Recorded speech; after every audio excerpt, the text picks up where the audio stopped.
नमस्कार, मैं हूं केशव पंडित और आप देख रहे हैं देश का तेजी से बढ़ता है एटीवी न्यूज चैनल। इस वक्त आप देख रहे हैं हमारा खास कार्यक्रम लाइव इंटरनेशनल डिबेट।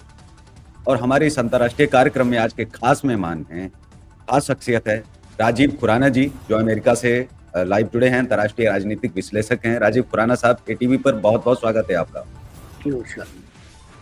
जी, अब हम सीधे सवाल पर ही आते हैं। अमेरिका में मोदी जी लगातार तीसरी टर्म में सरकार जो है उन्होंने बनाई है, लेकिन ट्रंप दूसरी बार हार गए और तीसरी बार ट्रंप जो है आए। ट्रंप वह व्यक्ति हैं जिनके कार्यकाल में एक भी युद्ध नहीं हुआ। ट्रंप वह व्यक्ति हैं जिनके कार्यकाल में अफगानिस्तान उनके हाथ से नहीं गया, रूस यूक्रेन का युद्ध नहीं हुआ, और तमाम जो अंतर्राष्ट्रीय मुद्दे थे जिन पर कहा जाता था कि ये कोई संभाल नहीं सकते हैं। चाहे हम किम जोंग उन की बात करें कि किम जोंग दुनिया भर को डराता था और ये कहता था कि मैं मिसाइल छोड़ दूंगा, ये कर दूंगा, वो कर दूंगा। तो ट्रंप बिना डरे हुए अमेरिका का वो पहला राष्ट्रपति जो किम जोंग जुन के घर में उतर पड़ता है और कहता है भाई ठीक है, आप कर लीजिए, आप छोड़ दीजिए अमेरिका में मिसाइल। तो ट्रंप के जो कार्यकाल में हुआ वो हम सबने देखा। एक तरह से इतिहास अगर लिखा जाएगा तो ट्रंप को सबसे पहले उन स्वर्णिम अक्षरों में भी लिखा जाएगा। अमेरिका के इतिहास में ट्रंप एक ऐसे व्यक्ति हैं जिनको हिंदुत्व से बहुत प्रेम है, जिन्होंने कई बार कहा हिंदुत्व को लेकर के, हिंदुओं को लेकर के, और जब दूसरी बार जीते ये तो उन्होंने फिर कहा कि मैं बहुत प्रेम करता हूं भारतीय से, और भारतीय से पहले हिंदुओं से। मैं आपसे जानना चाहता हूं कि ट्रंप की जीत के मायने क्या हैं, क्योंकि कमला हैरिस तो एक भारतीय मूल की महिला थी। उनकी हार से भारत खुश है, लेकिन ट्रंप की जीत से वहीं भारत बहुत ज्यादा खुश है और खुशियां मना रहा है। दिवाली भी थी, एक तरफ ट्रंप की जीत, दूसरी तरफ दिवाली, तो पटाखे जो है वो दोहरी खुशी में, दोगुनी खुशी के साथ जो है वो यहाँ चलाए गए। जी देखिए, सबसे पहले आप ये म्यूजिक चलेगा पीछे? हाँ जी, हल्का चलेगा, मैं और कम कर दूं? थोड़ा और स्लो कर दीजिए। और ज्यादा कर दें? नहीं, थोड़ा और कम कर दीजिए। मैंने ईयरफोन लगाए हुए ना, तो यहाँ रात का टाइम है, तो यहाँ 7 वाले अभी कम है, 911 डायल कर देंगे। अभी ओके है, 911 डायल कर देंगे तो वहां जल्दी पहुंचती है। हाँ जी, एक सेकंड, अभी फोन कर देंगे। तो मुद्दा ये है कि यहाँ पे पहले अमेरिका की पॉलिटिक्स को समझे। मैं आपको इंडियन दृष्टिकोण से, इंडियन भाषा में समझाता हूँ कि यहाँ खेल क्या है। यहाँ दो पार्टियां हैं, एक डेमोक्रेटिक पार्टी है, एक रिपब्लिक पार्टी है। डेमोक्रेटिक पार्टी का मतलब हो गया कि जिससे कमला हैरिस लड़ी थी, जिसमें क्लिंटन था, जिसमें जो बाइडेन था, जिसमें ओबामा था। अब इस चीज को आप एक साइड में रखिए। अब आते हैं रिपब्लिकन में जो आते हैं ये नेशनलिस्ट लोग हैं, जैसे मोदी है, बीजेपी है, ये नेशनलिस्ट पार्टी है। ऐसे रिपब्लिकन यहाँ पे नेशनलिस्ट पार्टी है जो नेशन का सोचती है। इनको किसी से कोई लेना देना नहीं है। लेकिन जो वो डेमोक्रेट है, ये सेकुलर है, ये लेफ्टिस्ट हैं, ये वो सोरोस वाले, ये सारा जो एक तरफ है सब, और नेशनलिस्ट पार्टी एक तरफ है। अब सेम इंडिया में कांग्रेस समझ लीजिए, या डेमोक्रेट है। यहाँ क्या है, आपकी मैं शुरुआत आपके दर्शकों के साथ इंटरेस्टिंग वे में करूंगा कि डेमोक्रेट इतने सालों से राज कर रहे हैं, इन्होंने क्या करा हुआ है। आपको हंसी आएगी कि अपने आप को अमेरिका इतना बड़ा डेमोक्रेटिक कंट्री बोलता है, यहाँ पे वोट डलते हैं। 3 स्टेट ऐसी हैं जहां पे कोई वोटिंग कार्ड नहीं चेक होता, कोई आईडी कार्ड नहीं चेक होता, जो जहां है वहीं से वोट डाल देता है। मतलब कमाल है। मतलब कोई भी, आप ये मान के चलो कि आप इंडिया में रोहिंग्यास के लिए खोल रहे हो, शरणार्थी है, इलीगल इमिग्रेंट है, या कोई भी है, या टूर करने आया है, टूरिस्ट, आप बिना उसको वोटिंग डालने के दे रहे हैं। देखिए, डेमोक्रेसी अगर है सबसे बढ़िया तो इंडिया में है। यहाँ की डेमोक्रेसी अजीब सी है। मैं सिर्फ आधा मिनट और लूंगा ताकि आपके दर्शक पहले जो भूमिका सीधी समझ जाएं, फिर आसानी होगी हमें बात करने में। आप पूरा समझाएं विस्तार से। जी। यहाँ पे वोट, डायरेक्ट वोट नहीं होते, 2 तरह के वोट है। पॉपुलर वोट, देखिए आप, मतलब इनडायरेक्ट और इनडायरेक्ट दोनों तरह के वोटिंग ले रहे हैं, और हर स्टेट की अलग है। अमेरिका का जो बेस है वो 13 स्टेट से बना हुआ कंट्री थे। वो पहले जो 13 स्टेट कहलाई, 13 स्टेट ने एक सेंटर फेडरल बनाया जिसे हम सेंटर बोलते हैं। उनके साथ कुछ टाइप्स हैं कि आपका यहाँ टैक्सेशन अलग है, पेट्रोल के रेट अलग है, हर चीज अलग है, सबके लॉज अलग हैं। मतलब अगर मैं टेक्सास में बैठा हूँ, यहाँ पे जो लॉज लगते हैं वो कैलिफोर्निया के लॉज से अलग है। अमेरिका इतनी डिफरेंट सी उसमें बैठा हुआ है कि बस ये की प्लस है कि यहाँ पढ़े लिखे लोग हैं, जी यहाँ पे पढ़े लिखे लोग हैं, ये प्लस है। अब आते हैं ट्रंप की जीत पे।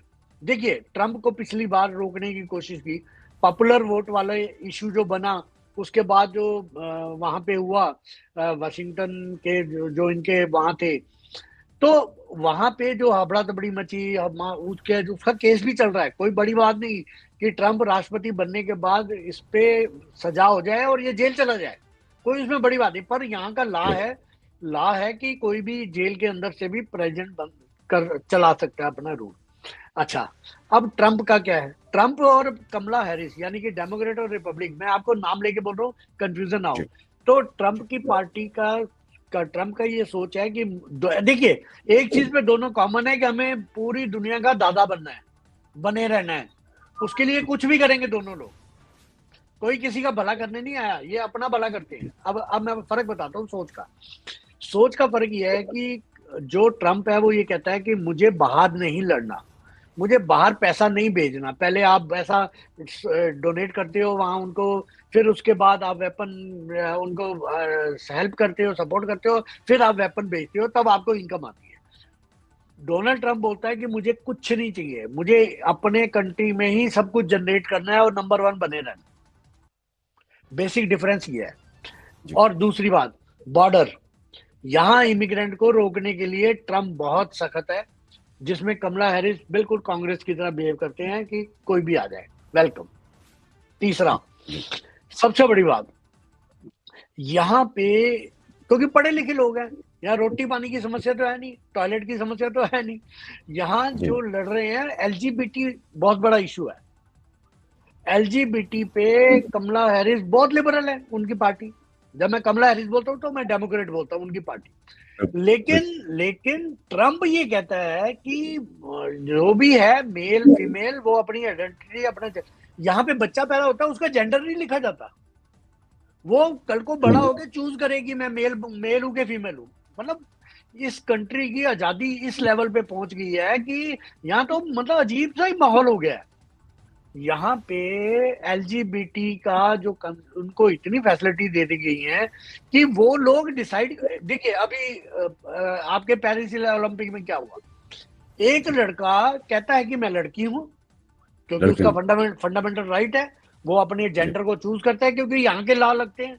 इस लॉ के हिसाब से वो लड़कियों के बॉक्सिंग में लड़ा और एक लड़की को मार मार के लहू लुहान कर दिया और गोल्ड मेडल जीत लिया, जो कि बाद में फिजिकली प्रूवन हुआ कि वो मेल है। मेल है यहाँ पे ये बड़ी गफलत है। आप किसी को बहन जी या भाई साहब नहीं कह सकते, आपको पता नहीं लग सकता कि वो बहन जी होके भी भाई साहब हो सकते हैं, और जो भाई साहब है वो भाई साहब होके भी बहन जी हो सकते हैं, या मिडल भी हो सकता है, या दोनों भी हो सकते हैं। एक साल एक आदमी मेल हो सकता है, नेक्स्ट ईयर फीमेल हो सकता है, फिर उसके बाद फिर मेल हो सकता है, फिर दोनों ट्रांसजेंडर कुछ भी हो सकता है। तो इस इशू पे ट्रंप बड़े सालों से काम कर रहा था कि नहीं, नेचर के अगेंस्ट नहीं जाना, इससे फैमिलियां टूट रही हैं, जनरेशन खराब हो रही है। चौथा जो सबसे बड़ा रीजन है, यहाँ की गवर्नमेंट तो इसराइल को पसंद करती है, लेकिन 103 यूनिवर्सिटियों में यहाँ पे प्रो फिलिस्तीन करीब 4 महीने से यूनिवर्सिटियां बंद पड़ी हैं, क्योंकि स्टूडेंट सारे लिबरल हैं, लेफ्टिस्ट हैं, सोरोस के पैसे हैं, सब कुछ वही चल रहा है जो हमारे यहाँ जेएनयू में चलता है, एएमयू में चलता है, जो वहां हो रहा है, शाहीन बाग में हो रहा है, किसान आंदोलन, वही सेम यहाँ भी है। तो वहां वहां पे उनको फंडिंग मिल रही है और वो फिलिस्तीन को सपोर्ट कर रहे हैं। मतलब किसी से कोई इंटरव्यू लेने जाता है, मैं यहाँ सारे चैनल वॉच कर रहा हूँ, कोई किसी से इंटरव्यू लेने जाता है बच्चे से, वो फिलिस्तीन के तो बात करता है, वहाँ ये हो रहा है, वो हो रहा है, मार नरसंहार हो रहा है, ठीक। लेकिन जब उनसे पूछा जाता है कि आपने 11 नवंबर को जो हुआ, वहां पे जो पहले उन्होंने अटैक किया, 1200 लोगों को मारा इसराइल के, बच्चों को माइक्रोवेव में भून दिया, औरतों को उठा के उनके लाइव टीवी देखा सबने, तो इस बात पे उनको कुछ नहीं बोला जाता, वो ना सुनते हैं ना बोलते हैं, क्योंकि यहाँ पे जो प्रोफेसर हैं, जो विचारधारा है, सेम इंडिया वाली है, जेएनयू एएमयू, आप मान के चले। जी ओके अब इसका ट्रंप की जीत का क्या प्रभाव पड़ेगा?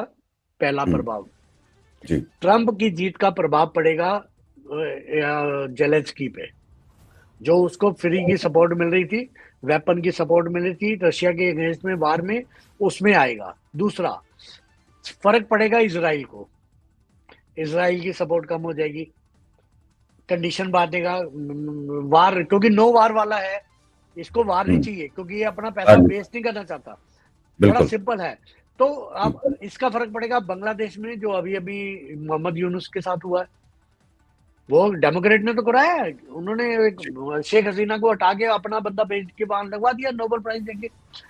जी इनका फर्क पड़ेगा अफगानिस्तान में तालिबान के, इनका फर्क पड़ेगा पाकिस्तान में, जो जेल में बंद है इमरान, उसको ट्रंप बाहर करवाएगा।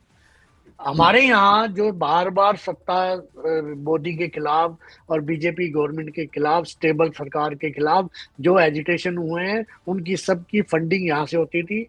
आपको मैं लास्ट में ट्रंप का बता दूं, यहाँ वो दुकानें बंद हो जाएंगी जो जिनसे राहुल गांधी आके मिलता था।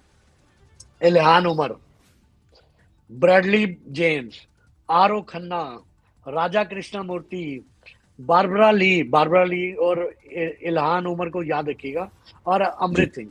ये वो लोग हैं जो डीप स्टेट कहलाते हैं, जो यहाँ सोरोस के पैसे से, ओपन सोसाइटी के नाम से ये यहाँ करते थे, और राहुल गांधी रेगुलर इनसे मिलने आता था। अब इन पे शिकंजा कसेंगे, क्योंकि क्योंकि ये कैपिटलिस्ट कंट्री है। यहाँ यहाँ जितने कैपिटलिस्ट थे वो इकट्ठे थे और डेमोक्रेट को सपोर्ट करते थे। हॉलीवुड डेमोक्रेट का वही इंडिया वाला हाल है, जैसे बॉलीवुड इन लिबरल्स को करता है सपोर्ट, ऐसे हॉलीवुड ने किया।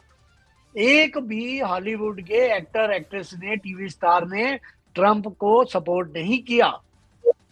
एक भी बिजनेसमैन ने सपोर्ट नहीं किया। एलन मस्क ने किया, एलन मस्क ने भी इसलिए किया क्योंकि एलन मस्क को बाकी के जो यहाँ के कैपिटलिस्ट लोग हैं उन्होंने अपने ग्रुप में शामिल नहीं किया, क्योंकि एलन मस्क एक नया प्लेयर बनता हुआ नजर आ रहा है, एक नया रईस बन रहा है, एक नया कॉर्पोरेट एमएनसी बन रहा है। तो उसको उसको डाला नहीं, इसलिए एलन मस्क इधर आ गया। एलन मस्क ने जो इस बार ट्रंप के लिए किया है, आप सोच ही नहीं सकते कि इसने कितना पैसा बहाया है ट्रंप के, क्योंकि यहाँ पैसा बहाना लीगल है। यहाँ कोई बॉन्ड वॉन्ड का चक्कर नहीं है, यहाँ सब कुछ लीगल है। आप डोनेशन लो, ये लो, फेवर लो, सब लीगल है। जी तो इसके मायने बदलेंगे। अब इंडिया में टेस्ला भी आना आएगा, क्योंकि एलन मस्क अभी रुका हुआ था, क्योंकि मोदी आने नहीं दे रहा था। कारण है कि वो अपनी अपनी जो मैन्युफैक्चरिंग यूनिट है, फोर्ड, ये जो इंडियन महिंद्रा विंद्रा है, टाटा वाटा है, इनको कह रहा था ई बना लो, इलेक्ट्रिक कारें बना लो। नहीं तो टेस्ला आ गया तो जैसे वर्ल्ड में इसने डिस्ट्रॉय कर दिया सबको बाकी, और छा गया है, ऐसे इंडिया में छाएगा। तो पूरा मौका दिया मोदी ने 8 साल। अब टेस्ला रुकेगा नहीं, क्योंकि अब प्रेशर आएगा एलन मस्क का ट्रंप पे, ट्रंप का प्रेशर आएगा मोदी पे, मोदी। Indian government. जी जी भारत के अंदर एक लगातार एक लॉबी प्रयास कर रही है कि ट्रंप आ गए हैं, अब देखिए देश में तीसरा विश्व युद्ध शुरू हो जाएगा। ट्रंप के आने के बाद में ट्रंप आ गया है, अब देखिए कि भारत को किस तरह से जो है निचोड़ा जाएगा, किस तरह से लूटा जाएगा और किस तरह से खसौटा जाएगा। क्या मैं जो आप राजनीति की बात कर रहे थे, भारत के अंदर क्या ये चीज है कि यहाँ वैसे ही भिखमंगों को, भूखे नंगों को यहाँ खड़ा कर दिया जाता है, टिकट दे दिया जाता है, गुंडों को, माफियाओं को और ये कहें कि आतंक के सरपरस्तों को उनको टिकट दे दिया जाता है। वो जब जीतते हैं तो वो 5 साल में जो 25 करोड़ की जो निधि आती है, पहले तो उसको डकारने का प्रयास करते हैं। 25 करोड़ के साथ साथ में जो जनता के लिए 250-300 करोड़ जो आता है वो डकारने का प्रयास करते हैं। लेकिन अगर हम अमेरिका की तर्ज पर अगर बात करें कि भारत के अंदर अगर हम इंडस्ट्री को ही अगर सीधे खड़ा अगर हम कर दें, यहाँ पर मान लीजिए कि कोई उद्योगपति अगर खड़ा हो जाता है, विधायक बन जाता है, उसके पास खुद ही 500 करोड़ है, 1000 करोड़ है। अगर वह व्यक्ति 500 करोड़ जिसके पास है, अगर वो व्यक्ति सांसद अगर बनता है, तो क्या आपको लगता है कि वो 5 करोड़ या 6 करोड़ के लिए अपनी जो है नीयत खराब करेगा, अच्छे लोग नहीं रखेगा और ऐसे लोगों को क्या आसपास आने देगा कि जो जनता का पैसा है वो जनता तक ना पहुंचे? मैं समझना आपसे ये चाहता हूं, कहने का मतलब ये है, अमेरिका की तर्ज पर हम चाहते तो हैं अमेरिका जैसा बनना, हम चाहते हैं अमेरिका फ्रांस जैसा हमारा विकास हो, हम वहां जैसा सोच पाए, वहां जैसी शिक्षा हो, एजुकेशन हो, चीजें हो, स्वतंत्रता भी हो। लेकिन हम वहां के जैसे लोगों को जिता क्यों नहीं पाते, खड़ा क्यों नहीं कर पाते? अगर कोई उद्योगपति खड़ा हो गया तो हमें ये लगता है कि वो जो है गलत ही कर लेगा। यहाँ उद्योगपतियों को वो रिस्पेक्ट क्यों नहीं मिल पाती है? जैसे यहाँ बहुत सारे लोग बड़े, चाहे वो टाटा हो या वो हो, तो फिर विपक्ष जो है करता रहा है और आज अंबानी है, अडानी है, तो आज उनका विरोध हो रहा है। जबकि हम सब जानते हैं बिना उद्योगपतियों के देश कैसे बर्बाद हो जाते हैं। उद्योगपति ही है जो हमारी मजबूत नींव है, रीढ़ की हड्डी हैं। ये कहना भी गलत बिल्कुल नहीं होगा, क्योंकि देश किसी भी हाथ में हो, हमारे देश के उद्योगपति उस देश को बहुत आगे ले जाने का प्रयास भी करते हैं और आगे बढ़ाने में उनका जितना योगदान होता है और जितना हम बोलें उतना ही कम है। लेकिन अब समस्या यहाँ पर ये आती है कि एक उद्योगपति अगर जब खड़ा नहीं होता है, दिक्कत क्या है कि एक भिखमंगा, एक भूखा नंगा व्यक्ति खड़ा कर दिया गया, वो खड़ा भी हो गया, चुनाव जीत गया। अब एक तो उसके चुनाव में पैसा बहाएगा वो उद्योगपति, पहला। दूसरा, वो उद्योगपति क्या करेगा कि उसको जरा सा भी काम होगा, 2 करोड़ का काम करवाना है, 200 करोड़ में वो पास होगा, तो अब वो खुद जनता से बड़े टैक्स जो है लगवाएगा, गवर्नमेंट की तरफ से अपने सामानों पर टैक्स लगाएगा और वो लूटने का प्रयास करेगा ही करेगा। अगर वो खुद जीत जाएगा तो अपना जो खुद का उसका ब्लैक मनी है वही वाइट करते करते 5 साल उसके गुजर जाएंगे, पहला। दूसरा, उसको जो अपनी चीजों के लिए, जो अपने प्रोजेक्ट पास करने के लिए जहां पैसा बहाना पड़ता था, वो पैसा नहीं बहाना पड़ेगा, क्योंकि बहुत आसानी से जो है ये चीजें हो जाएंगी। तो देश में क्या, अगर हम अमेरिका की तर्ज पर उद्योगपतियों को यहाँ अगर खड़ा करें और उद्योगपतियों को ये समझाने में अगर यहाँ की राजनीतिक जो बड़े लोग हैं अगर वो प्रयास करें, जैसे मोदी बहुत ज्यादा प्रयास करते हैं, वो सीधे सीधे नेताओं को खड़ा करने के बजाय अगर उद्योगपतियों को अगर राजनीति में ले आए और उनको समझाएं कि देशभक्त बनिए, पैसा तो आपके पास बहुत है और आप जो जनता का पैसा है वो तो आप लूटेंगे नहीं, क्योंकि आप पहले से ही करोड़पति हैं। तो आप लाख रुपए नहीं आप लूटेंगे, आप अरबपति हैं तो आप करोड़ रुपए नहीं लूटेंगे, क्योंकि आपकी अपनी इज्जत है, अपनी रिस्पेक्ट है समाज में। तो कैसे आप देखते हैं कि क्या वास्तव में अब भारत को बदलने की जरूरत है? भारत में अब जो अभी तक खुलेआम टिकट बेची जा रही थी वो बंद कर देनी चाहिए, उद्योगपतियों को उतारना चाहिए और ईमानदार उद्योगपति हैं हमारे पास, हम ये जानते हैं, चाहे वो महिंद्रा हो, बहुत बढ़िया है, देशभक्त हैं। साल में लगता है कि 20 से 25 कम से कम महिंद्रा कार तो वो ऐसे ही फ्री में बांट देते हैं लोगों को, जब किसी की कहीं कोई ऐसी चीज देखते हैं। तो बहुत सारा काम करते हैं हमारे यहाँ के उद्योगपति। अगर वो खड़े हो जाएंगे और अगर राजनीति में आ गए तो हम ये कह सकते हैं कि भले ही कुछ बदलाव हो, 10%, 20%, लेकिन होना शुरू हो जाएगा। जी नहीं, ये जो चैरिटी है जो करते हैं वो ठीक है, यहाँ भी करते हैं और इन्होंने एनजीओ बना रखे हैं, सबके अपने अपने फोर्ड फाउंडेशन है, सब करते हैं, वो ठीक है। बेसिक फर्क क्या है? बेसिक फर्क ये है, एजुकेशन मैं पहले बता चुका हूँ बेसिकली, और यहाँ पे सबके अंदर देशभक्ति है। हमारे में देशभक्ति की कमी है। अगर आपके अंदर 1% देशभक्ति है तो आप राजनीति को उसी हिसाब से देखेंगे और डिसाइड करेंगे कि मुझे वोट किया। जात बिरादरी, पैसा लेके, दारू के पौवा लेके वोट डाल देना, अपने परिवार का वोट डाल देना, उनकी डील कर लेना, यहाँ नहीं है। दूसरा, सबसे बड़ा, आप इंडस्ट्रियलिस्ट यहाँ पे चलाते हैं गवर्नमेंट, इसमें कोई दो राय नहीं, लेकिन पैसा, रोजगार, क्या किसी कंट्री में गवर्नमेंट रोजगार देती है? क्या लिमिट है?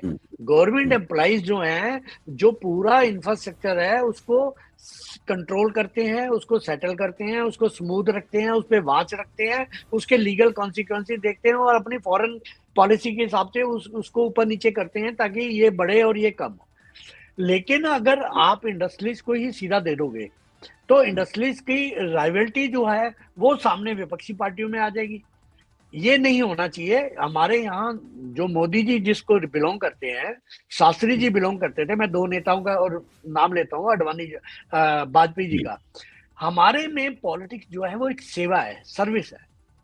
यहाँ जो है ट्रम्प खुद, क्या ट्रम्प इतना बड़ा ट्रिलियन आदमी है, डॉलर्स का आदमी है, वो क्या करप्शन करेगा? बिल्कुल नहीं करेगा। आपकी बात इस वाली से मैं सहमत हूँ, लेकिन ट्रम्प के जो ओपोजिशन वाले हैं, वो जो ओपोजिशन में आके खड़े हो जाएंगे। जैसे अभी मैंने एलन मस्क का आपको रिप्लाई दिया कि बाकियों ने अपने ग्रुप में नहीं डाला, इसीलिए एलन मस्क दूसरे में चला गया। आज उन्होंने भी पैसा डाल दिया, इतना इन्होंने भी पैसा डाल दिया। ये इलेक्शन इतना ज्यादा इन्फ्लुएंस हुआ है कि आप सोच ही नहीं सकते इस बार का इलेक्शन। दूसरी बात, आप किसकी बात कर रहे हैं जो टैक्स नहीं दे रही? सबसे बड़ा टैक्स पेयर तो ये इंडस्ट्रियलिस्ट है। ये जो रोजगार देने वाले लोग हैं, किसी भी कंट्री को रोजगार सबसे ज्यादा कौन देता है? Private sector. प्राइवेट सेक्टर ही आप डिस्ट्रॉय कर दोगे, आप वहां से अपनी कार की फैक्ट्री हटवा दोगे संगूर से, तो आपको रोजगार कहाँ मिलेगा? प्राइवेट टाटा, बिरला, ये रोजगार देते हैं। ऐसे यहाँ पे भी जो फोर्ड वोर्ड ये जितने हैं सब रोजगार दे रहे हैं। तो ये जो रोजगार मिलता है वो टैक्स पे करते हैं, चाहे एम्प्लॉय पे टैक्स पे करते हैं। यहाँ पे इंडिया में क्या है, हर वो आदमी जो टैक्स पे नहीं करता वो टैक्स पे करने वाले को कोसता है। उसमें सब आ गए, कैपिटलिस्ट आ गए, इंडस्ट्रियलिस्ट आ गए, सारे आ गए। ये है प्रॉब्लम। टैक्स देने वाले को क्वेश्चन करे, समझ आता है। और तो और मैं मजाक में कह रहा हूँ, लाइट पार्ट में लेना, वोट ना डालने वाला डेमोक्रेसी पे भाषण देता है, जैसे पीएचडी कर रही हो इंडिया में, जिसने खुद वोट नहीं डाला लेकिन दूसरों को भाषण देगा कि डेमोक्रेसी ऐसे नहीं होगी, ऐसे होगी, ये होगी, वो होगी।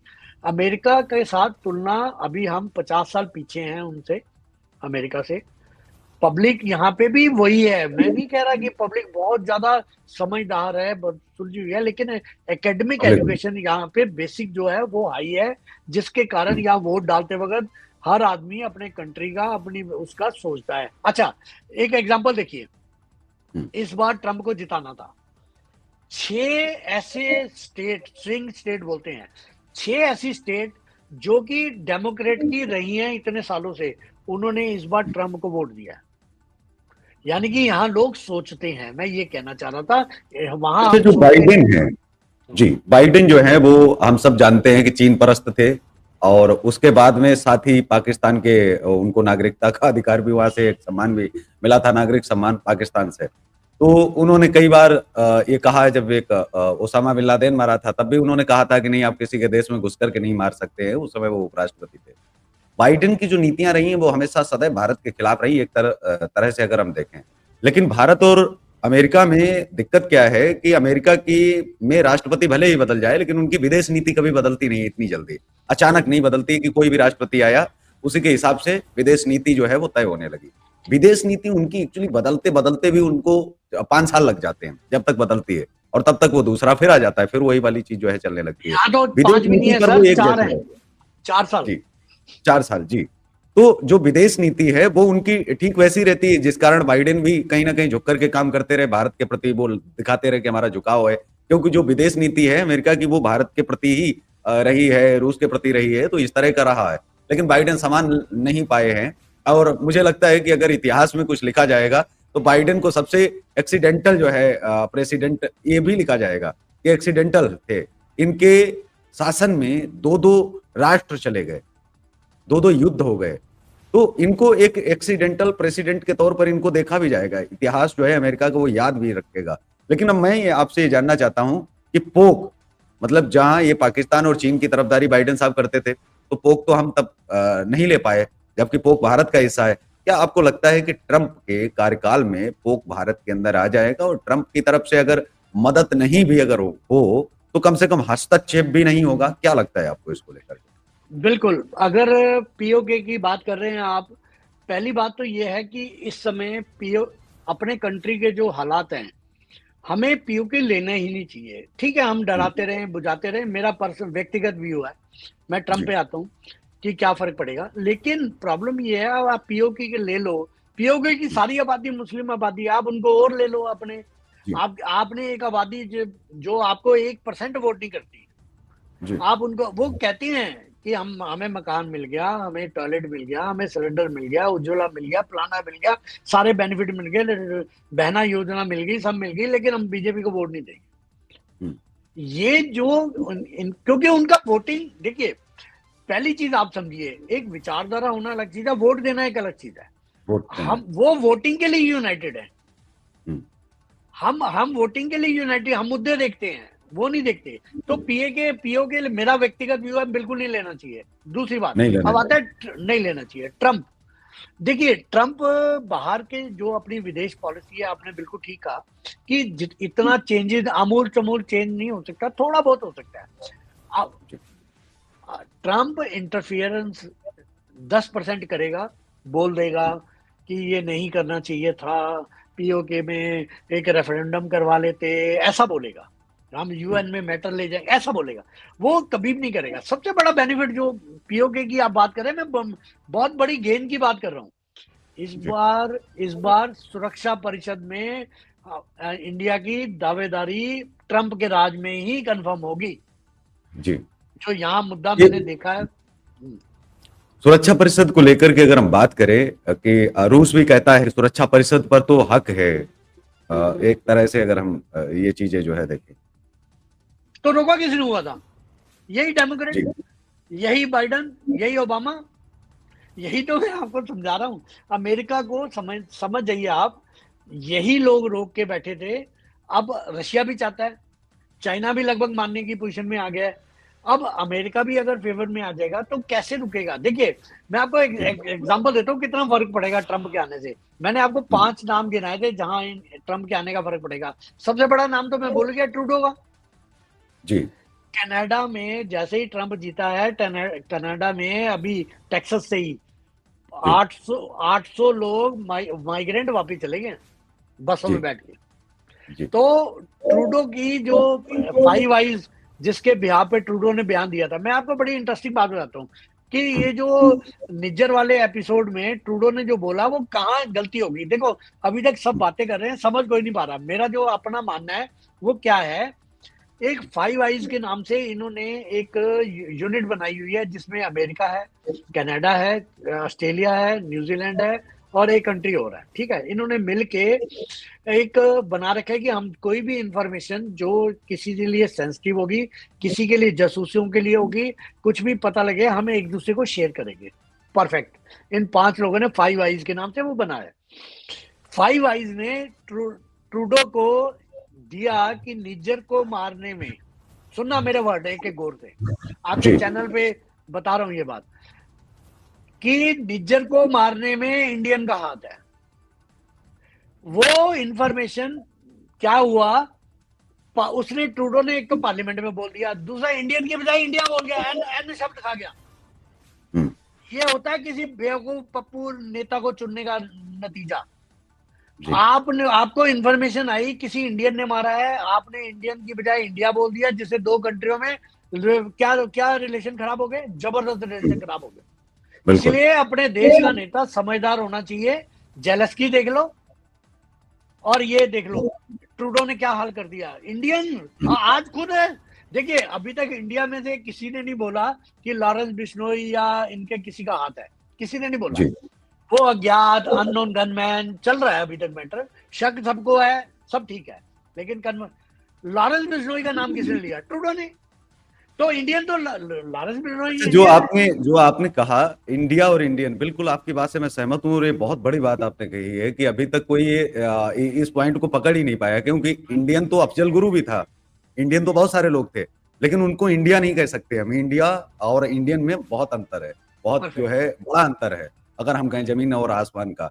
लेकिन जो भारत के अंदर एक लॉबी है, हमारी लिबरल मीडिया की लॉबी है, वो बड़ा दहाड़ मार मार के रो रही थी और बड़ा खुश भी हो रही थी एक लॉबी। वो ये कह रहे थे कि देखिए भारत का नाम खराब कर दिया रॉ ने। क्या ये कहना उचित है? रॉ ने नाम खराब कर दिया ये कहना, और इसको लेकर के इस देश में जो है तमाम बड़े डिबेट्स और चीजें जो है चल पड़ी। हालांकि मेन स्ट्रीम मीडिया में कुछ नहीं ऐसा चलाया गया, लेकिन वो दोषारोपण दोष जो है वो बड़े नेटवर्कों को दे रहे थे और भारत सरकार को दे रहे थे। अब अमित शाह को देखिए तलब किया गया है, अमित शाह अमेरिका की जेलों में बंद होगा, अब अमित शाह को जेल होकर के रहेगी। इस तरह की डिबेट इंडिया में बैठ करके, और क्या इतनी स्वतंत्रता क्या हो सकती है क्या? और इस तरह का चलाना है गृह मंत्री के खिलाफ, प्रधानमंत्री के खिलाफ। देखिए अब पीएम को भी वहां जो है बुलाया जाएगा व्यूअरशिप पाने के लिए। भारत के ही प्रधानमंत्री के खिलाफ इस तरह के स्टेटमेंट दे रहे हैं। मैं तो ये कह रहा हूं कि जस्टिन ट्रूडो ने जो बोला वो ठीक है, वो तो एक विदेशी है, नफरत करता है इस आधार पर, खालिस्तानियों का समर्थक है इस आधार पर। अब तो भारत का खाते हैं, भारत का कम से कम भारत का तो गुणगान करिए। अच्छा, दूसरा मैं एक चीज और चाहूंगा, दूसरा सवाल आपको इसमें ऐड कर रहा हूं। लिबरल लॉबी ये भी फैला रही है कि अब देखिए 40 लाख भारतीयों को अमेरिका से बाहर भेज दिया जाएगा, मतलब अमेरिका में ही भेज दिया जाएगा, और सॉरी भारत में भेज दिया जाएगा अमेरिका से। तो कितनी सच्चाई है कि ट्रंप के आने से जो ट्रंप के भक्त हैं वो बड़ा खुश हो रहे हैं, लेकिन ट्रंप भारतीयों को वहां से भेजेगा, इन बेरोजगारों का क्या होगा? जिस तरह से फैलाया जा रहा है, ये नैरेटिव पेश किया जा रहा है, इससे आप कितना सहमत हैं और सच्चाई क्या है? जी देखिए, वही जो जो ट्रूडो ने गलती की वही सब कर रहे हैं। वो उसने बोला है कि इलीगल इमिग्रेंट्स को मैं बाहर भेज डिपोर्ट करूंगा। हम्म, इलीगल, अब इलीगल वर्ड तो बोल नहीं रहे, इमिग्रेंट्स को भेजूंगा। अरे स्किल्ड को भेज देगा तो बर्बाद हो जाएगा अमेरिका, क्या बात कर रहे हैं आप? यहाँ जी पे जो भी डॉक्यूमेंट लेके आया है, H1B वीजा लेके आया है या वर्किंग वीजा लेके आया है, उसको कोई दिक्कत नहीं है। विवेक रामास्वामी का एक इंटरव्यू है जो कि ट्रम्प के राइट हैंड मैन है, उनका एक इंटरव्यू है, उसमें ये बात उन्होंने बिल्कुल क्लियर करी है, इलीगल इमिग्रेंट। अब इलीगल इमिग्रेंट कौन है मैं बताता हूँ आपको। इंडिया से, पूरे इंडिया में साउथ इंडिया से जो भी गए हैं वो जी। सब स्कॉलर गए हैं, पढ़े लिखे लोग गए हैं, आईटी में गए हैं। आप ये देख के देखिए, साइंटिस्ट बन रहे हैं, यहाँ डॉक्टर आए हैं, इनको कोई प्रॉब्लम नहीं है। प्रॉब्लम है जो पंजाब से लोग इलीगल गए हैं या थोड़ा बहुत गुजरात से। प्रॉब्लम वहां है जो ट्रकों में छुप के मैक्सिको जाके बॉर्डर पार करते हैं, वो चिकन वाले उसमें ट्रॉलर में 24 घंटे अंदर ही करते रहते हैं, हवाई जहाज के पहियों में, एरोप्लेन के पहिए में घुस जाना और अमेरिका आ जाना। ये इसमें कौन मेरा एक कहाँ से? सवाल था जी, इसमें मैं एक केवल यहाँ पर सवाल इसलिए करूंगा, बहुत जरूरी था जो आप बात कर रहे हैं। मैं कह रहा हूं कि अमेरिका जैसे देश में टंकी रूट के जरिए जहां हम 4-5 लाख में अमेरिका पहुंच सकते हैं, वहीं 70 लाख से लेकर के 2.5 करोड़ तक का वो रास्ता, जिसमें 1000 किलोमीटर पैदल चलना शामिल है और बहुत लंबा रास्ता है। उस रास्ते वो जो जाते हैं, टंकी रूट के रास्ते, अमेजन के जंगलों में मारा जाना, परिवार सहित बहुत कई बार मार दिए जाते हैं, लूट लिए जाते हैं और बहुत सारे लोग, अभी हमारे हरियाणा से गए थे शायद 8 लोग, उनमें से एक ही जिंदा बचा, 7 लोग मार दिए गए थे अमेजन के जंगलों में। और मान लीजिए कि ये लोग पहुंच गए, 70 लाख इन्होंने खर्च कर दिया, मान लीजिए 7 दूनी 14, 1 करोड़ 40 लाख लेकर के गए, 2.5 करोड़ तक का बताया जा रहा है। इतना पैसा लेकर के ये पहुंच गए मुहाने तक, अमेरिका के समझिए कि ये गेट तक पहुंच गए। अब मैं ये जानना चाहता हूं कि अगर, ये पहला सवाल तो यहां से ये है कि अगर ये वहां से भागते हैं, क्योंकि ये सुरक्षा कर्मियों को देखेंगे, जेल जाना पसंद नहीं करेंगे, अगर ये वहां से भागते हैं तो वापस क्या फिर इतना लंबा सफर तय करके भारत क्या वापस आ सकते हैं, या जो अन्य देश है भी उनके जरिए जाते हैं वहां भी पहुंच सकते हैं? दूसरा सवाल ये है कि कुछ लोग बॉर्डर क्रॉस कर जाते हैं, जो छुप कर के अंदर पहुंचते हैं, उनको बिना डॉक्यूमेंट के अमेरिका में क्या काम मिल जाता है जब वीजा नहीं है या यहाँ से पासपोर्ट नहीं है? और उनको कैसे काम मिलता है? बहुत सारे लोग जो पहुंच रहे हैं उनको काम कैसे एक्चुअल मिलता है, और किस तरह से उनको जो है वो छुपा कर, छुप करके कैसे काम करते हैं, और फिर पैसा कैसे भेजते हैं, रह कैसे रहे हैं? क्योंकि बिना डॉक्यूमेंट के क्या वहां पर रह भी सकते हैं? चलिए मान लीजिए छुप करके पहुंच गए, लेकिन वो इतना लंबा 2 साल 3 साल 5 साल तक, और जो 2.5 करोड़ खर्च करके जा रहा है, 70 लाख खर्च करके जा रहा है, 80 लाख खर्च करके जा रहा है, ये पैसा इतनी जल्दी पूरा कैसे होता है? कितना वक्त लगता है इसमें? ये मैं जानना चाहता हूं, अगर कुछ आप इस पर प्रकाश डाल पाए जी। नहीं, मैं आपको बताता हूँ प्रॉब्लम क्या है। प्रॉब्लम ये है कि जो इतनी प्रॉब्लम झेल के इतने पैसे खर्च करके एंटर कर भी गया, अब वहां से तो उसका प्रोसेस शुरू होना है। वहां पे उसको अभी इतने साल छुप के रहना है। उसको चाहे वहां पे किसी से मैरिज, फर्जी मैरिज दिखानी है, फेक मैरिज, या कोई ऐसे करके तब जाके वो सेटल होगा। वो प्रोसेस तो अभी शुरू होना है। उससे पहले ही जो खत्म हो गए, मर गए, वो बर्बाद। प्रॉब्लम क्या है, आप रोजगार कौन देता है? अगर ये आ भी गए, रोजगार देते हैं एशियन, पाकिस्तानी, इंडियन। ये लोग अपने रेस्टोरेंट में, अपने उसमें बिना कैश देते हैं। मान लो 1 घंटे के $8 मिलते हैं, तो उन्हें $1 में कम मिल जाती है लेबर। समस्या यहाँ है, इनको सबको मिलता है यहाँ पे इन्हीं लोगों से। जो यहाँ के अमेरिकन लोग हैं वो नहीं ये काम करते, वो अपने कंट्री के लिए लॉयल हैं। तो ठीक है। प्रॉब्लम ये आती है कि मेरी सबसे गुजारिश है, जो आपके चैनल के माध्यम से देख रहे हैं, कोई भी जी। ये गलत काम ना अपनाए। अगर आपने 1.5-2 करोड़ रुपए देना है किसी अपने सीए से, सीएस से, और किसी ऑथोराइज जो एजेंसीज हैं उनसे बात करें। यहाँ पे कई स्कीमें हैं जिसमें आप यहाँ पे इतनी इन्वेस्टमेंट करें, XYZ, इतनी इन्वेस्टमेंट के साथ यहाँ पे 6 लोगों को रोजगार दें, आपको सिटीजनशिप सीधी मिलती है।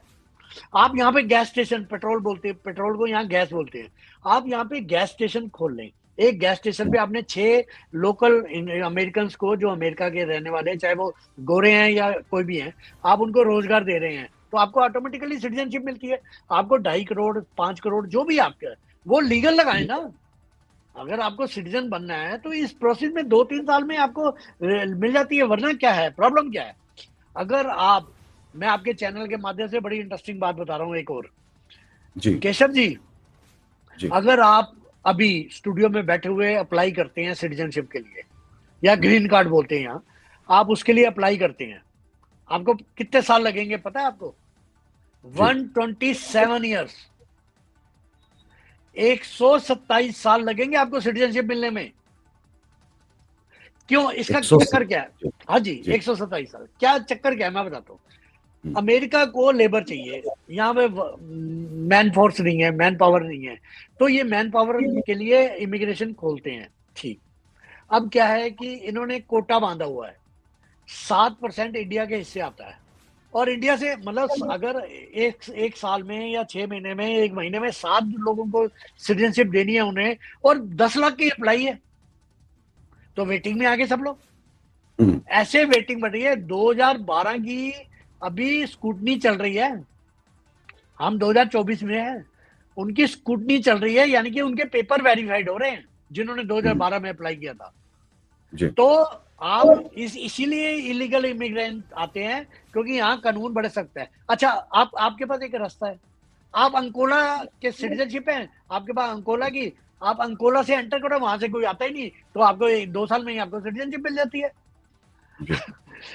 यहाँ पे अभी जो ट्रंप ने बोला है कि वो ये जो 7% वाला है, इस पे एक बार पहले भी जब इसकी टर्म आई थी, इसने कोशिश करी थी।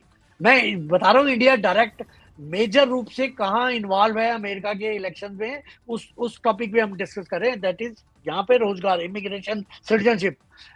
तो ट्रंप ने कोशिश करी थी, सीनेट में डेमोक्रेट का राज था, उनकी मेजोरिटी थी, उन्होंने पास ही होने दिया। लेकिन इस बार इंटरेस्टिंग बात यह है कि इसको हर स्टेप पे मेजोरिटी है। इस बार जो ट्रंप आ रहा है फुल मेजोरिटी के साथ आ रहा है, सीनेट भी इसकी है, सारे मेंबर भी इसके हैं, सब कुछ इसके, जो हमारे यहाँ लोकसभा राज्यसभा होती है वो फुल मेजोरिटी है जी इस बार। अगर कोई चेंज करना चाहेगा तो कर देगा। तो अब वापस आते हैं, क्योंकि नॉलेज की बात है इमिग्रेशन की।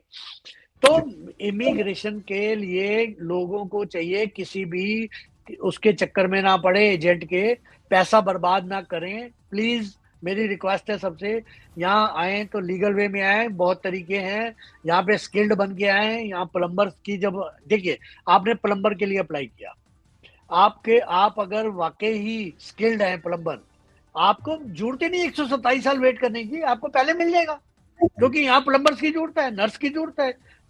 आप जाना ही एंजॉय करने चाहते हो, जॉब करने, आप जहां यहाँ की रिक्वायरमेंट के हिसाब से कोर्स करिए, यहाँ आइए, सेटलमेंट हो जाएगा, कोई इशू नहीं है। आप एंजॉय करेंगे सिटीजनशिप को। आप 127 100 साल आपको वेट करने की जरूरत नहीं है।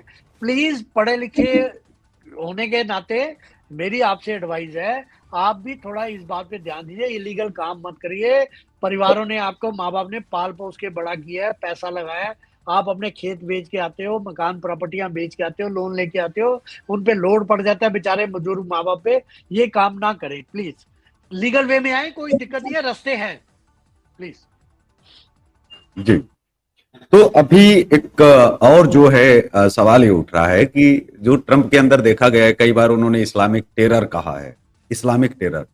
और जो आप अभी कह रहे थे, यही कल एक डिबेट जो है चल रहा था। इस समय हमारा एक बहुत ही खास भारत में जो एक डिबेट जो मैं कर रहा हूँ, अखंड भारत ही गजवाए हिंद का दूसरा नाम है, अखंड भारत। अखंड भारत अगर किसी आम इंसान से पूछा जाए भारत के अंदर, तो ये कहेगा कि पाकिस्तान को लाएंगे वापस, अमेरिका को वो सॉरी अफगानिस्तान को वापस लाएंगे, पाकिस्तान को ले आएंगे, बांग्लादेश को ले आएंगे, बर्मा म्यांमार को ले आएंगे। यही एक जो है परिभाषा है उनकी नजरों में। भारत के 99% लोग तो यही समझते हैं, मेरा ये मानना है, जिससे भी हम सवाल करेंगे।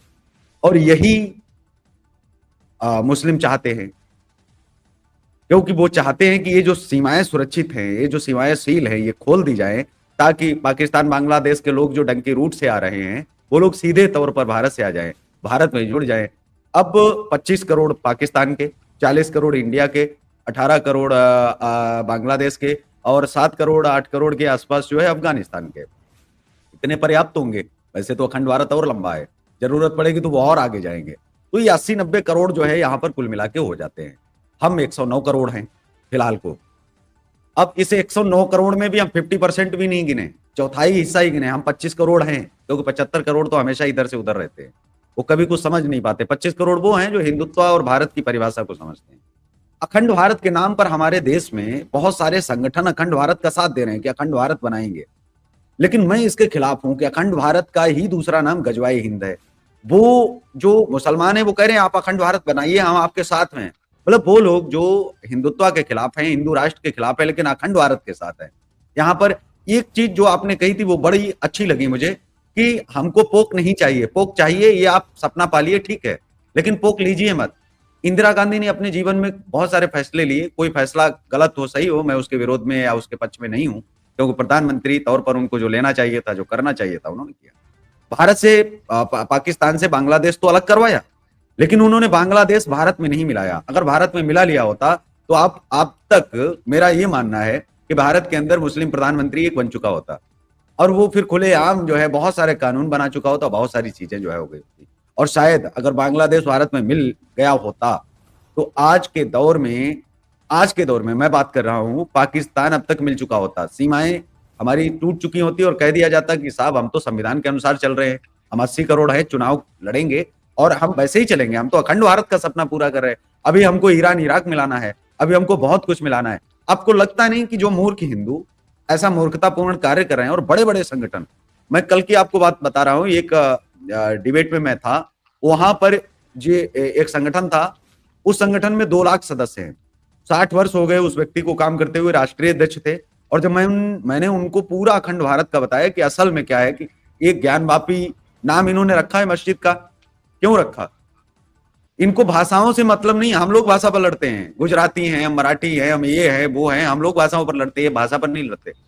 ये कभी क्षेत्रवाद पर नहीं लड़ते, ये कभी किसी चीज पर नहीं लड़ते। इनके लिए कलमा पढ़ने वाला अपना हर भाई भाई है, चाहे वो आतंकी हो, चाहे वो पाकिस्तानी हो, कहीं का भी हो, टोपी लगा रखी है, बस काफी है। मुस्लिम है, ये पर्याप्त है इनके लिए। तो ये जो अखंड भारत का जो लॉलीपॉप है, और इसमें मुस्लिम साथ दे रहे हैं कि अखंड भारत बनाइए साहब, हम तो आपके साथ में हैं, हिंदुओं को बड़ा मतलब बहुत ज्यादा प्रश्न है, क्या भारत को हिंदू राष्ट्र बना लेना चाहिए, या फिर अखंड भारत का सपना देख करके इनका जो गजवाए हिंद है, क्या हम उसका कहीं ना कहीं सीधे तौर पर सहयोग कर रहे हैं या नहीं? क्योंकि यही तो वो चाहते हैं। वो खुद अगर कहेंगे कि सब पाकिस्तान अमेरिका इनको मिला लो, तो वो एक अलग जाएगा कि मुस्लिम क्यों बोल रहे हैं पाकिस्तान को हिंदुस्तान में मिलाना, बांग्लादेश को यहाँ मिलाना। लेकिन वो कह रहे हैं जब अखंड भारत वो साथ में बोल रहे हैं, तो हम उनके इस मकसद को समझ ही नहीं पाते कि असल में गजवाए हिंद तब तक नहीं हो पाएगा जब तक ये सारे देश एक साथ नहीं आ जाते। और एक साथ अगर आए, जो आपका डर है, जो आप कह रहे थे कि पोक की बात करिए ठीक है, उसको एक राजनीतिक मुद्दा है, एक बड़ी लॉबी को समझाना बड़ा मुश्किल है, बात करते रहिए, मिलाना उचित नहीं। क्योंकि जमीन लेंगे तो लोगों को लेना पड़ेगा, और पूरी छोड़ के आधी पर धाओ, फिर आधी मिले ना पूरी पाओ, वो भी जाएगी आपकी आधी। जी, पहली बात तो मुझे लगता है कि यहाँ थोड़ा सा क्लैश है। कैसे? आरएसएस का जो अखंड भारत है, वो इस समय जो भारत है उसकी अखंडता की बात करते हैं। अब क्या जी, हुआ, जो सेकुलर और जो लेफ्टिस्ट और ये जो जितने भी मुस्लिम वाले लोग हैं, इनकी जो सोरोस गैंग है, डार्क ये डीप स्टेट है, हम उसे प्रेत राज्य बोलते हैं, क्योंकि डीप स्टेट बोलने से ना ये आपका भी वीडियो बैन हो जाएगा यूट्यूब पे। जी, तो इसको जी, इकोसिस्टम जो भी है, हम इसको प्रेत राज्य बोलते हैं, ताकि उन पे ऑब्जेक्शन ना आए। तो ये लोगों ने अखंड भारत में जो पाकिस्तान, अफगानिस्तान और ये बांग्लादेश वगैरह डाल दिया है, उनका मतलब ये अखंड भारत है, नहीं होना। देखिए, मैं आपको बताता हूँ, ये अखंड भारत का जो टुकड़ा फेंका गया है सेकुलर्स के आगे और इनके आगे, सब उस टैब में आ गए हैं। आपने 99% बोला कि लोग यही सोचते हैं, यहाँ पर बिल्कुल थोड़ा ठीक सा है। रोकूंगा 10 सेकंड के लिए। आपने कहा जो आरएसएस की जो अवधारणा है अखंड भारत की, मैं समझ गया, लेकिन मैंने इससे पहले एक कहा था कि 99% लोगों की परिभाषा में अखंड भारत असल में दूसरा है। तो अखंड भारत बोलना चाहिए या हिंदू राष्ट्र बोलना चाहिए? जैसे बहुत सारे कि हम अपने कम से कम एक देश तो बना लें, इन्होंने तो 56 बना लिए। मैं उसको समझना चाहता हूँ, अखंड भारत शब्द का हमें पीछा छोड़ देना नहीं चाहिए। अगर 99 लोग उसकी परिभाषा समझ ही नहीं रहे हैं, 99% को समझाना मुश्किल हो रहा है, तो अखंड भारत को हम लोग दफन कर दें, क्योंकि जो बंदूक उल्टी चल रही है, तो उस ऐसे हथियार को हम खत्म कर दें तो ज्यादा अच्छा है। जी, आपके अखंड भारत के शब्द को 99% लोगों ने किस वे में लिया है वो आपने एक्सप्लेन किया, लेकिन जो 1% है, आप जैसा शख्स जिसको इस चीज जी, की समझ है, उसने ही अखंड भारत शब्द छोड़ के हिंदू राष्ट्र बोलना शुरू किया है। अगर आप हिंदू राष्ट्र बोलते हो तो जिन जिन के पेट में दर्द हो रहा है, आप समझ जाओगे कि ये सारे अखंड भारत वाले लोग हैं, जो पाकिस्तान, जी, बांग्लादेश और आप आपने अगर आउट ऑफ सब्जेक्ट अगर बात कर रहे हैं, तो मैं एक चीज बताता हूँ। जी, उनकी यूनिटी का कारण क्या है? मुस्लिम धर्म की यूनिटी का कारण, पूरी दुनिया में एक किताब, एक ईश्वर, अल्लाह जिसे बोलते हैं वो, और एक लैंग्वेज, उर्दू बहुत जी, ज्यादा हो, अरबी फारसी है, उर्दू है। प्रॉब्लम यहाँ है, इसलिए वो कनेक्ट हो जाते हैं। एक दूसरे से। आपने बोला कलमा पढ़ लिया, मेरा भाई है, ठीक, हम्म, अच्छी कर, देखो ये क्वालिटी हमें किसी से सीखनी चाहिए। हम लोग नहीं इस पे बन पाए, हम आज भी जुदा जुदा हैं। मेरा जो कहना है अखंड भारत पे आपने जो बोला, 1% लोग समझ गए थे कि ये अखंड भारत किडनैप हो गया है, ये इसको बड़े परिप्रेक्ष्य में ले गए हैं जिसमें उनको फायदा है। तो बाकी जो 1% आप जैसे लोग थे, उन्होंने ही अखंड भारत बोलते बोलते इसको हिंदू राष्ट्र बोलना शुरू किया है। और ये धीरे धीरे 1% से बढ़ के 10%, 10 से लेके सबको ये चेतना जागेगी, आप जैसे लोग जी। ये जो कार्य कर रहे हैं ये होगा। क्योंकि कल वो ये कहने लगे कि मुझे 60 वर्ष हो गए और 60 वर्ष में मैं अखंड भारत की ही बात कर रहा था। बोले पंडित जी प्रणाम है आपको कि आपने मेरी आंखें खोल दी, नहीं तो मैं अपने मरते दम तक अखंड भारत की जो कल्पना थी उसमें रहता और अखंड भारत ही मेरे जीवन में रहता। लेकिन आप आए और आपने जो चीज कही उसमें 10 राष्ट्रीय अध्यक्ष थे। मिशन ये बनाया गया है कि अब राष्ट्रीय लोगों को तो समझाया नहीं जा सकता, राष्ट्रीय अध्यक्षों को पकड़िए, 10 राष्ट्रीय अध्यक्ष अगर पकड़ते हैं तो 10,000 हिंदू अपने आप समझ जाएगा।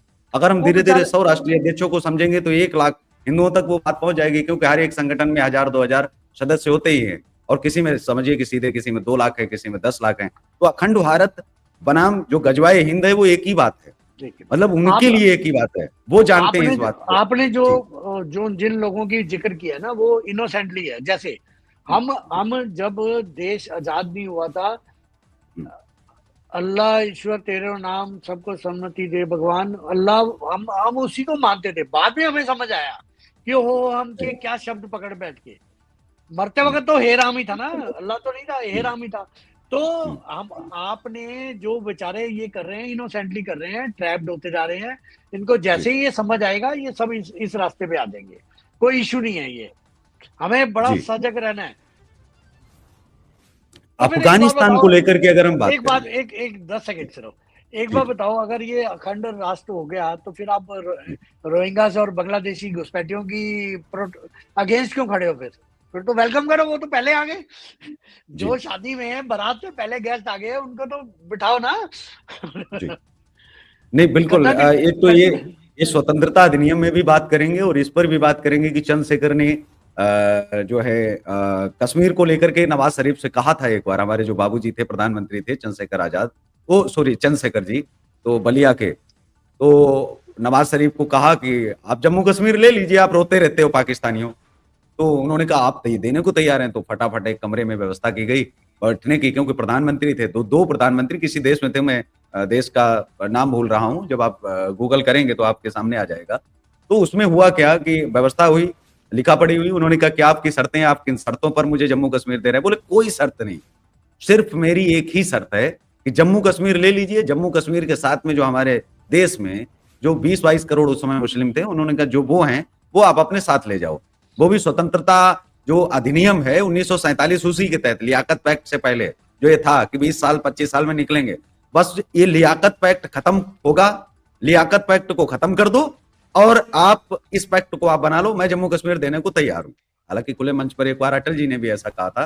लेकिन अब मैं आता हूं, जब हम अंतर्राष्ट्रीय मुद्दों पर बातचीत ही कर रहे हैं, अफगानिस्तान के अंदर जो तालिबानी सरकार है, क्योंकि ये बाइडेन की देन है, तो जो बाइडेन की देन की जो सरकार है, बाइडेन संरक्षित सरकार एक तरह से हम कह सकते हैं, ट्रंप के आने से क्या तालिबानी सरकार को खतरा हो सकता है, या फिर अब वो चलने देंगे कि नहीं अब जो हुआ वो हुआ और इतने साल तक जो शासन किया वो ठीक है? अब ट्रंप, क्योंकि आपने ट्रंप की एक बड़ी एक कमजोरी बताई, एक विशेषता बताई, कमजोरी या विशेषता दोनों हम कह सकते हैं, पैसा बर्बाद नहीं करना चाहता वो। क्या चाहेंगे अब वो इस चीज को लेना या तालिबानी सरकार को खत्म करना? क्योंकि विश्व युद्ध वो बाहर तो चाहता ही नहीं है, और वो अगर खाली अफगानिस्तान को छेड़ते हैं और चाइना संरक्षण दे रहा है तो कहीं ना कहीं बहुत सारी चीजें हो सकती हैं। जी। आपको याद होगा जब हम इस बात पे कर रहे थे, हमने कुछ बताया था कि ट्रंप आने के बाद किन किन कंट्रियों को नफा नुकसान होगा, उसमें अफगानिस्तान बोला था मैंने। अफगानिस्तान का जहां तक पोजीशन है, देखिए अफगानिस्तान, आप ना मान के चलिए, वो जो डेमोक्रेट हैं ओबामा और ये जो थे बाइडन, इन्होंने ट्रैप करना था रशिया को और चाइना को। उनको ट्रैप करने के चक्कर में ये सारी स्ट्रेटेजी बनाते थे, यहाँ ये करना है हमें, यहाँ ये लगाना है, यहाँ फोर्स लगानी है। उस चक्कर में अफगानिस्तान का सारा काम हुआ, क्योंकि इन्हें यहाँ पे वो चाहिए था, रशिया इंटरफेरेंस नहीं चाहिए था। जी इतने साल रहने के बाद भी अल्टीमेटली जाना पड़ा ना उन्हें जी अफगानिस्तान से। जी वहां की जो लोग हैं उन्हीं में से लोगों को त्याग, यही गलती दोबारा नहीं करी उन्होंने। अब बांग्लादेश में फोर्स नहीं डाली, बांग्लादेश में सत्ता परिवर्तन करा के अपना बंदा भेज दिया यूनुस। अब वो गलती नहीं कर रहे जो अफगानिस्तान में की है। सॉरी, अफगानिस्तान का जो आने वाला टाइम है, ये गलती भी नहीं करेगा ट्रम्प। ये क्या करेगा अफगानिस्तान, क्योंकि अफगानिस्तान से अगर हाथ पीछे खींच लेगा तो ये चाइना की तरफ या रशिया की तरफ चला जाएगा। अच्छा, रशिया इस समय थोड़ा सा अपने उलझा पड़ा है, चाइना इस समय बहुत बड़ा प्लेयर बन गया है, तो बिल्कुल। उसका फायदा इंडिया को होगा। और ट्रम्प चाहेगा कि उसके साथ जितने टाई अप हो इंडिया करे, क्योंकि इंडिया को वो दोस्त बोलता है। मैं आपको बताता हूँ इंडिया में क्या फेथ रखता है। आप ना बार बार कहीं सुनते हैं किसी भी कंट्री में कि इंडियंस का ये रिस्पेक्ट है, इंडियन की वो है या नहीं है, जो भी। आपने कभी गौर किया अमेरिकन इस मामले में कितना क्लियर है? इंडियन में वो किसी पर्टिकुलर कौम के बड़े नेता को नंगा करके लेते हैं, है तो वो भी इंडियन, लेकिन बाकी जी आप और हमें आज तक कभी उन्होंने कुछ नहीं कहा और स्कैनर में से निकाल दिया। उनको क्लियर है। हमें जो इंडियन करके बदनाम हुए ना, वो किनके कारण हुए, मैं इससे ज्यादा खुले में नहीं कह सकता। जी बिल्कुल। ट्रंप ने इस चीज को आइडेंटिफाई किया हुआ है, उसने बोला है हिंदू, आई लव हिंदू, और उसका बेटा जीतने के बाद सबसे पहले टेंपल में गया। और मैं आपको बता दूं इस बार हिंदुओं का क्या चेंज है इमिग्रेशन पॉलिसी के चक्कर में, क्योंकि लिबरल नहीं है ये, डेमोक्रेट लिबरल है, तो इंडियंस को फायदा होता था। पहले पिछली बार 15% हिंदुओं ने वोट दिया था ट्रम्प को, इस बार 50% लोगों ने दिया है। 50% डेमोक्रेट को मिला है, 50% रिपब्लिक को मिला है हिंदुओं के वोट। हिंदुओं की आइडेंटिफिकेशन बड़ी क्लियर इसने कही है, मुस्लिम टेररिज्म इसी ने बोला है। देखिए ट्रंप के लिए तो उसकी देशभक्ति पे क्वेश्चन मार्क तो यहां भी कोई नहीं लगा सकता। हम वहां बैठे हुए क्या बोल रहे हैं, इंडिया के रास्ते खुलने वाले हैं बहुत ज्यादा, क्योंकि इस समय अमेरिका जब अपनी पॉलिसी चेंज करेगा, उस चेंज में खुद नहीं प्लांट होगा तो अपना अपना किसी को प्लांट करने की कोशिश करेगा, बेनिफिट दे, उसमें इंडिया भी है। जब तक मोदी है तब तक है बेनिफिट। अच्छा, ये एक अंतिम और सवाल है जो भारतीय हमेशा उनके मन में रहता है कि अभी हम यूएन में ही शामिल नहीं हो पाए, सुरक्षा परिषद में शामिल नहीं हो पाए, वीटो पावर कब तक मिलेगी? क्योंकि मोदी जी आ गए हैं, बहुत कुछ किया है, वीटो पावर तक का सफर सुरक्षा परिषद से लेकर के अभी भारत से सुरक्षा परिषद और सुरक्षा परिषद से जो वीटो पावर तक का सफर है, कितना समय लगभग लगेगा? कितना आप आकलन करते हैं कि क्या हम 100 वर्ष पूरे कर रहे होंगे 2047 तक, तो क्या हम वीटो पावर तक पहुंच सकते हैं अगर बहुत प्रयास किया जाए? जिस तेजी के साथ में 14 से 24 में भारत पहुंचा है, और इसी तरह 24 से 34, 34 से 44 तक अगर पहुंचता है, तो हम 47 में वीटो पावर के साथ में जश्न मना रहे होंगे। जी देखिए क्योंकि मैंने बताया कि ये जो रिपब्लिक पार्टी है ये इंडिया के बहुत फेवर में है, अपने फेवर में है एक्चुअली, हमारे फेवर में नहीं, अपने फेवर में है, अपने फेवर में। जी हाँ। तो ये अभी ब्रिक्स जो चल रहा है, ब्रिक्स, उसमें अमेरिका तो नहीं है ना, जापान है, इंडिया है, ब्राजील है, रशिया है, साउथ अफ्रीका है, इजिप्ट है, चाइना है। कितनी इकोनॉमी को ब्रिक्स कवर कर रहा है, और नाटो कितनी को कर रहा है? ये एक पैरेलल यूएन कहीं भी नहीं है। देखिए दोनों, अगर यूएन स्ट्रांग होता तो ना तो नाटो की जरूरत पड़ती, ना ब्रिक्स की जरूरत पड़ती, ना क्वाड की जरूरत पड़ती। जी ये तो क्लियर है। अब क्योंकि ब्रिक्स की पावर बढ़ रही है, इस चीज को ट्रंप बड़ा क्लियर है, वो चाहता है कि इंडिया, चाइना और अगर रशिया मिल गए, अंडरस्टैंडिंग बना ली, ये लगभग 35% वर्ल्ड को कवर करते हैं हर एंगल से, either population, either GDP, either assets, either business, either growth, either employment, जो कुछ भी है। तो ट्रंप इस बारे में क्लियर है कि मुझे इसको अपने साथ मिलाना है, इसके साथ चलना है, उसका बेनिफिट तभी मिलेगा। इंडिया, मोदी क्लियर है नेगोशिएशन पे कि इंडिया को स्थायी सदस्य दो सुरक्षा परिषद में। और मैं जी आपके चैनल पे बोल के जा रहा हूं कि 2024 के और 2028 के ट्रंप के काल में ही ये इंडिया को ये मिलेगा, क्योंकि दोनों ग्रह इस समय पक्ष में है। इधर मोदी जी के बैठे हुए हैं, उधर ट्रंप आ जाएगा। इससे फेवरेबल हालात हो नहीं सकते कि हमें जी सुरक्षा परिषद की सीट ना मिले। जी। तो बहुत बहुत धन्यवाद आपका अंतर्राष्ट्रीय मुद्दों पर भी समझाने के लिए, और आपने जिस तरह से चुनाव को समझाया और जिस तरह से आपने लीगल इलीगल रास्तों पर भी बात की कि अमेरिका में आप आइए, लेकिन इलीगल रास्ते से नहीं, बहुत सारे रास्ते हैं, आप अपनाइए तो सही एक बार।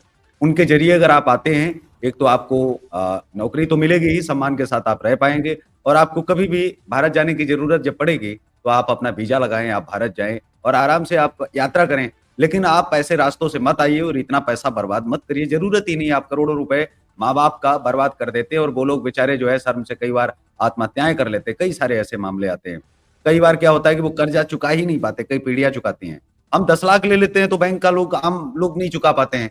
आप सोचिए कि वो 2.5 करोड़ 3 करोड़, एक लड़का हरियाणा से 8 बार नहीं, 10 बार नहीं, 25 बार उसने प्रयास किया टंकी रूट के जरिए से, और हर बार 70 से 80 लाख का खर्चा आता था। आप समझ सकते हो, उसने अपनी हवेली बेच दी, सारा कुछ बेच दिया, और आज सड़क पर है।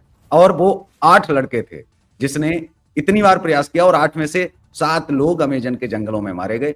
एक लड़का ही बचा था, उसने अपनी दुख भरी दास्तां।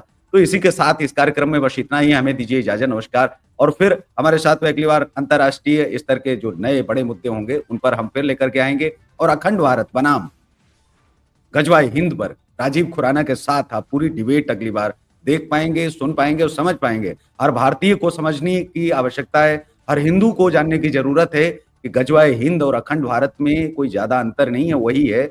बस वो नाम बदलने में और रखने में कोई परहेज नहीं करते, अगर उनका भला हो रहा होगा तो, क्योंकि वो तो नाम छिपाने में बहुत माहिर है। तो आप तो खुद उनका साथ दे रहे हो, और वो ऐसे में आपका साथ नहीं दे रहे। आपको समझने की जरूरत है।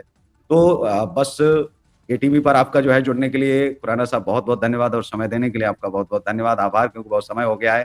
तो शुभ रात्रि, जय हिंद, वंदे मातरम। जय जय।